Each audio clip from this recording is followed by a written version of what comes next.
Good evening. I'm Laura Painter. You're watching ABC 10 Tonight.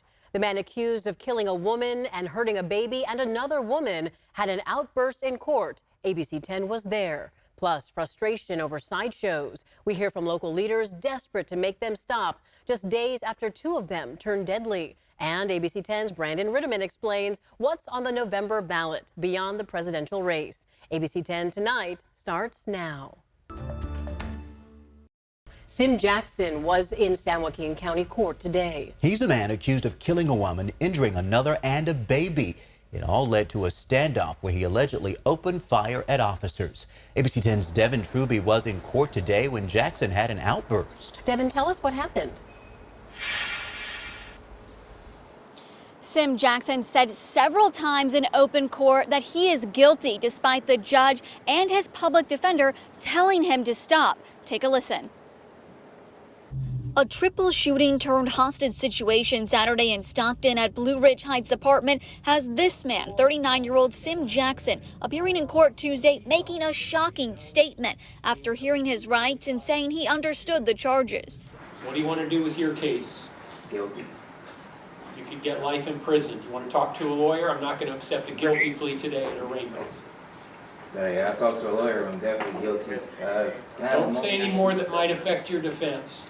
Jackson proceeded to speak even after the judge assigned a public defender. I do want to apologize for the... Don't say any more. Anything you say is being taken down. You can then see Jackson mouthing to people in the audience, "I'm sorry." Jackson proceeds to tell his public defender he wants the next court date as soon as possible. He's guilty and wants to move forward despite his public defender advising him to stop speaking. Okay, stop saying that. The San Joaquin County District Attorney's Office describing Jackson's actions Saturday night as a crime spree that started as a domestic violence call. He was unwilling to accept that his partner had moved on and had another partner. He killed that new partner and then shot at her child as well. That child is in the hospital in critical condition. The charges are murder of Kiara Shepard, attempted murder of her 6-month-old child, assault on his ex-girlfriend, who we are not naming because she's a victim of domestic violence, and assault of a peace officer. The judge said all of these charges face several enhancements, including some for his prior felony conviction of shooting from a car at a person.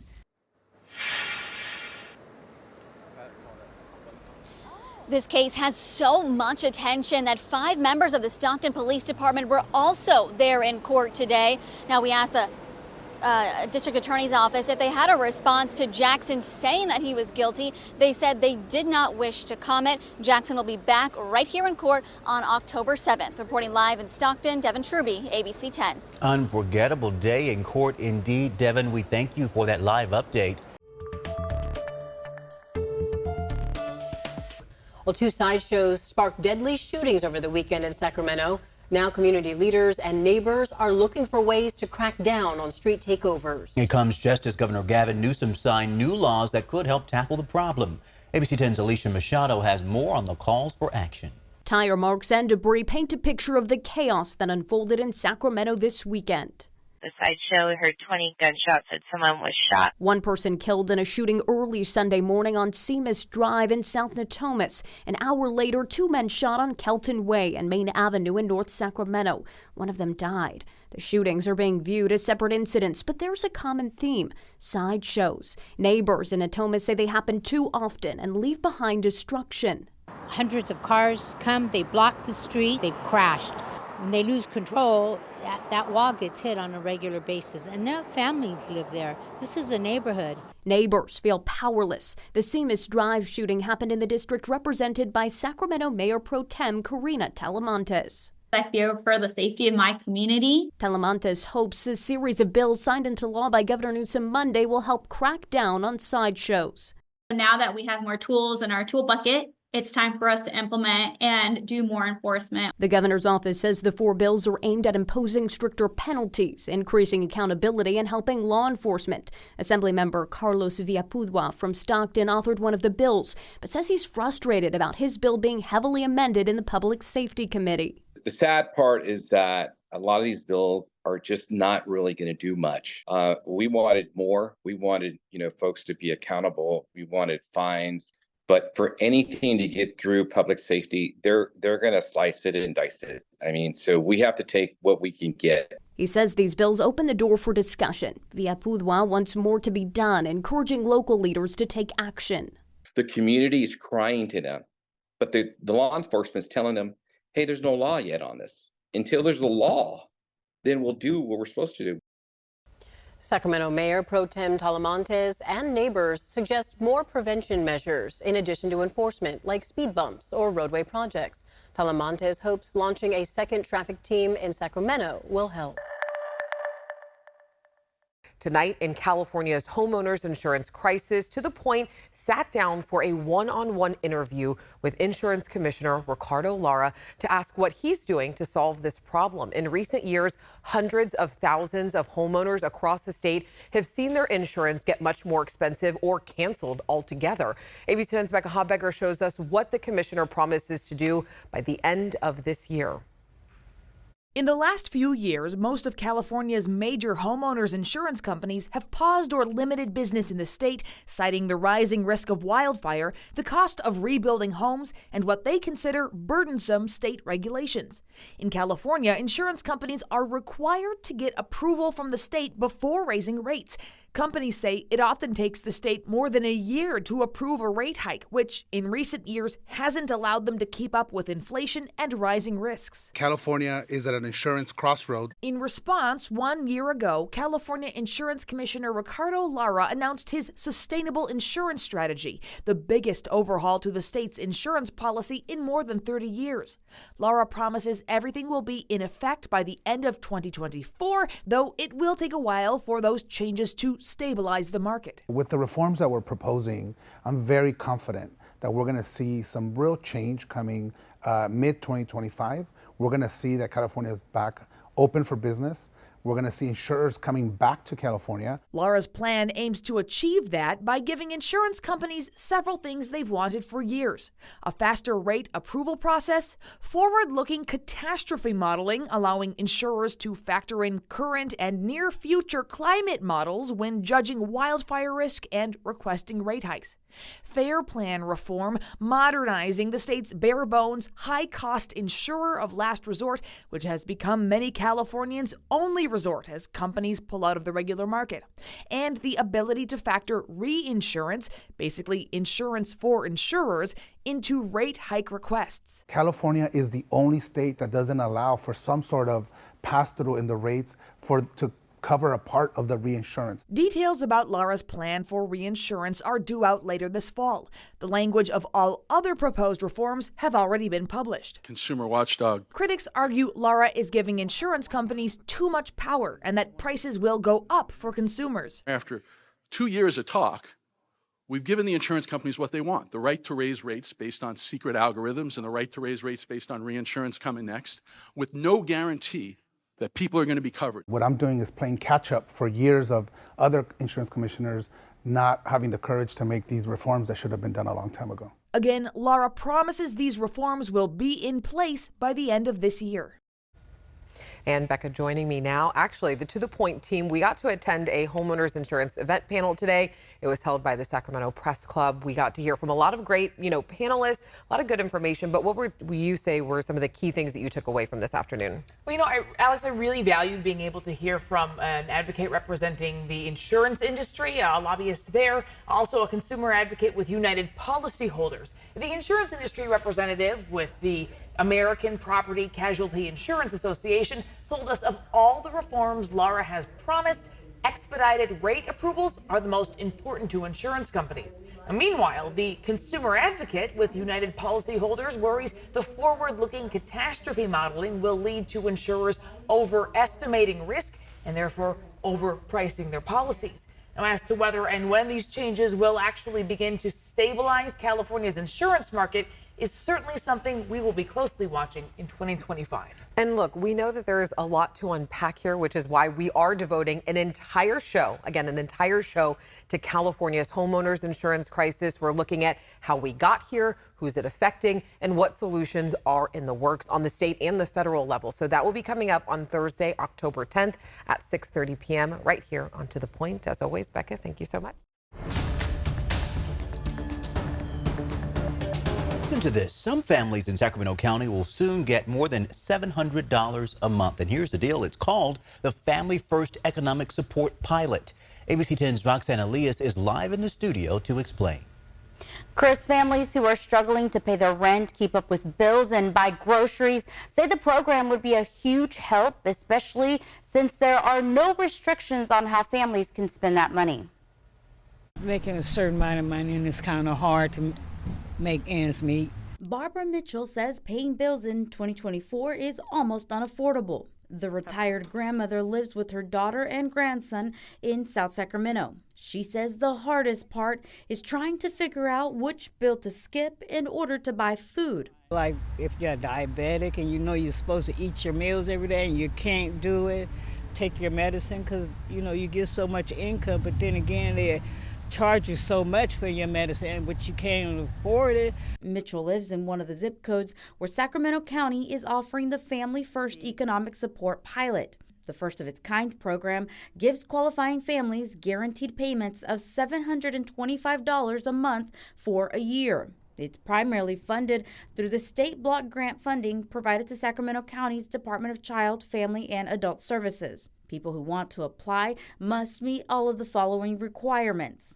First, you must be parents or legal guardians of Black, African American, American Indian, or Alaska Native children between the ages of 0 and 5. Second, families must have an annual household income under 200% of the federal poverty level. For example, your annual household income needs to be less than $40,880 if two people live in the household. And third, families must live in one of these zip codes: 95815, 95821, 95823, 95825, 95828, or 95838. Mitchell says the money would help her family with paying bills, but not everyone is a fan of the idea. Another person who did not want to go on camera says he feels programs like these are enabling people and thinks there are other solutions for people to make ends meet. Mitchell says she doesn't have much of a choice. Because things is going up and up and up.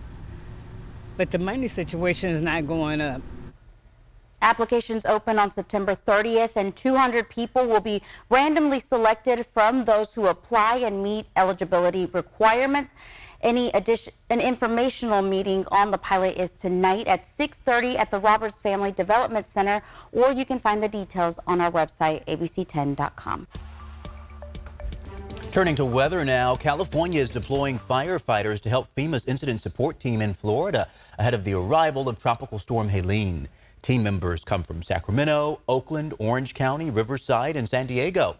Preparations for the storm are also underway in Florida. As you see here, sandbag locations have opened in many cities and counties as we speak. So let's bring in Monica to talk about what to expect with this storm. Where is it now? Is it fast moving, slow moving? You know, we started talking about this last night at 11 o'clock when it was just kind of a developing system. So it's been increasing in intensity over the course of the past several hours. You can see Helen right now moving its way through parts of the Caribbean, eventually into the Gulf of Mexico. It's going to brush briefly across the Yucatan Peninsula before it starts to move towards Florida. But you can see the cloud cover here as it started to form more of that counterclockwise circulation, very evident of those tropical systems. Now, in terms of the track, again, we've been tracking this since last night, and it's still on path to make its way into portions of Florida overnight Thursday into early Friday. Winds are expected to intensify to a Category 3 strength at 113 miles per hour as it moves into those very warm, rich Gulf of Mexico waters that will feed that storm as it moves more towards the Sunshine State. Here we've got hurricane warnings in effect right through the Florida Panhandle, almost into the Tampa area. Here's a look at the spaghetti models. Now, this is just taking all the weather models and combining them. Where is it potentially going to hit? And it's still on track to move just off to the east of Panama City, more towards the Tallahassee area, and just up to the north of Tampa. But again, this is a little early in the game, so we'll track it, but a lot of rain expected, especially on the right quadrant of that storm, where 4 to 6 inches is possible right along the coast, up to 8 inches where it makes landfall. Back to our weather impact headlines. Midweek relief coming our way. A break for the air conditioner before the heat returns. So our temperature benchmarks, we hit 100 today. It looks like for downtown Sacramento, we're past that average last day of 100s. Our latest 100-degree record is October 10th. Last time we saw 100 degrees, it was August 28th. Right now in the Big Mountain backyard, we are in the 100s for Sacramento, Stockton, and Modesto. Marysville just shy of that at 99, with Tahoe reporting 77 degrees. Tomorrow we get that break. We pick up those southwest winds. We'll start the day off at 60. We'll see highs generally in the 80s tomorrow, and most of the day will be in the 70s and 80s. Beautiful to get some outdoor activity done after kind of having to battle through some very late season heat here. We get the break midweek on Wednesday, but the heat comes back. And I'm going to show you why it's making a return to the forecast. It's under a ridge of high pressure that only temporarily gives us a break moving off to the east. Here it comes right back towards the west coast. So by Friday, Saturday, and Sunday, looks like those 90s are back with us. Highs for tomorrow in the 70s for the Sierra, with 80s to near 90 for the foothills. Again, a great break from this heat. Across the coast, highs are in the 60s. Once we head inland, we're in the 70s and 80s. Such a significant drop from those 100s today into the 80s for tomorrow. Moving on to the 5-day regional forecast, we're back in the 80s Friday, Saturday, and Sunday for the mountains. For the foothills, we're back in the 90s, and then we'll see 70s to near 80 by Friday for much of the coast. Our 3-day forecast tomorrow, 80s, and then we're starting to head into those 90s again into the weekend. But for the middle of next week, we see that stretch of 80s, but we're not quite done with the heat yet. Right, looking a little toasty for the pumpkin patches. Yes, that is true. Something to keep in mind. Maybe some short sleeves. There you go. Okay, stick with it.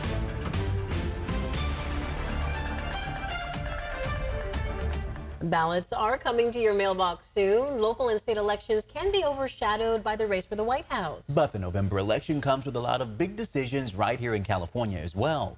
ABC 10 reporter Brandon Ritterman is helping demystify the election. Welcome to the 2024 election cycle. We all know it's a presidential year, but here in California, you've got a lot more decisions to make than that one. The next biggest race is for U.S. Senate. This Senate seat hasn't come open in a long time. The last time it was truly up for grabs was 1992, when the late Senator Dianne Feinstein first won it. Congress has no term limits. Feinstein kept this seat for 31 years until her death last September. Senator LaFonza Butler, appointed to fill the seat, isn't running. So your choices now are Democrat Adam Schiff and Republican Steve Garvey, the top two vote getters in the primary. You'll also be voting on a congressperson no matter which of California's 52 districts you happen to live in, because the House has 2-year terms. Same goes for the state assembly, with all 80 seats up for election. There's a 50-50 chance you'll also be voting for state senate. They have 4-year terms, so half of the 40 seats come up for election each year. Depending on your location, you might have a lot of local candidates and issues to vote on, or relatively few. But statewide, we all get a chance to be lawmakers, because California has 10 statewide propositions on your ballot. These would enact new laws on issues from taxes to crime to rent control. The numbering system's a bit wonky, but you're going to see Props 2 through 6 all put on your ballot by an act of the legislature, and another batch, Props 32 through 36, those came from interest groups with clipboards in your grocery store parking lot asking for your signature. You have the right to cast a vote on every race on your ballot, but you don't have to. That's a myth. Leaving parts of your ballot blank is just called undervoting. It doesn't stop your votes on the other races from counting. It just means you're leaving those specific choices up to other people. One part of the ballot where undervoting tends to happen a lot is that list of ballot propositions. Just go to abc10.com/vote and you can find our video explainers. We break down each and every prop so you know exactly what your yes or your no vote would mean, because you deserve to feel confident about your choices when you're deciding on new laws. Amen to that, huh? Do you still have questions? You can send them to us right now. Head over to abc10.com/vote and you'll find the survey where you can tell us exactly what else you want to know about voting and the election.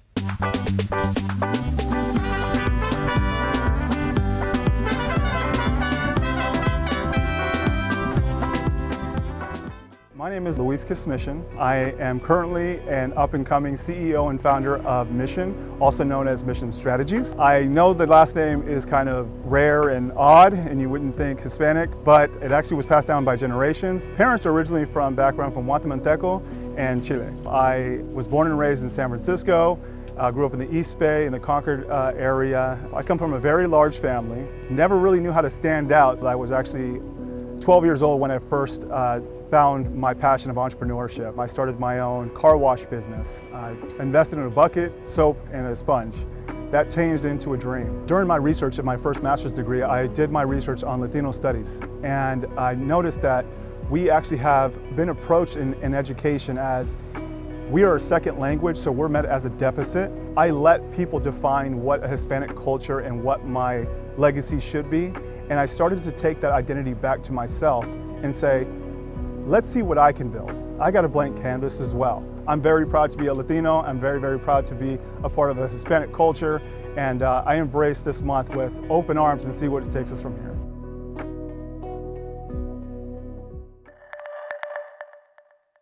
According to the American Association of Cancer Research, prostate cancer is the most common non-skin cancer in men and the second deadliest cancer after lung cancer. ABC 10's Monica Coleman has more. Prostate Cancer Awareness Month, there's a lot of focus on screening and focus on bringing awareness to the fact that prostate cancer is one of the most common cancers in men in this country around the world. In the urology department of Kaiser Permanente in Sacramento, I sat down with Dr. Ian Cook. Every day, he is having a sometimes hard but important conversation with his male patients about prostate cancer. There are several risk factors for development of prostate cancer. Those include things like older age, having a positive family history. There are some cancer syndromes that can be linked with prostate cancer. Prostate cancer can be diagnosed in any man, but according to a study done by Respond, 1 in 8 white men will be diagnosed with prostate cancer, while 1 in 6 African American men will develop prostate cancer and are twice as likely to die from the disease. Black celebrities including Sidney Poitier, Al Roker, and Colin Powell have come forward about their diagnosis, hoping to bring awareness. Men just don't go to the doctor, and they're used to being healthy their whole lives, and so then they get to be in their 50s and 60s and never seen the doctor, so they're saying, well, why should I start going now? Dr. Cook says men should start getting screenings between the age of 45 to 50. Screenings can be done 2 ways: a blood test or a digital exam. If prostate cancer is diagnosed, Dr. Cook says there are also multiple options for treatment. Men who have lower grade, lower risk prostate cancer, most of them actually, we now know it can be quite safe to follow those patients for many years without needing kind of invasive treatment. We will generally recommend either surgery, so removal of the prostate, or radiation treatments to the prostate gland. Thanks for watching ABC 10 Tonight. Keep in mind, we're here 24/7 on the free ABC 10 Plus app. You can always get your news and weather anytime, anywhere. I'm Laura Painter. I'll see you next time. Weekday mornings on ABC 10. I know what we're doing. We're getting you ready. Oh, you're going to know first. About the breaking news that affects you. What happened overnight right here in Northern California. And across America. Plus my 10-day forecast helping you plan and keeping you safe. That's how we do mornings. So you're ready to take on the day. ABC 10 Morning News. And Good Morning America. Right here on ABC 10. See you weekday mornings starting at 5.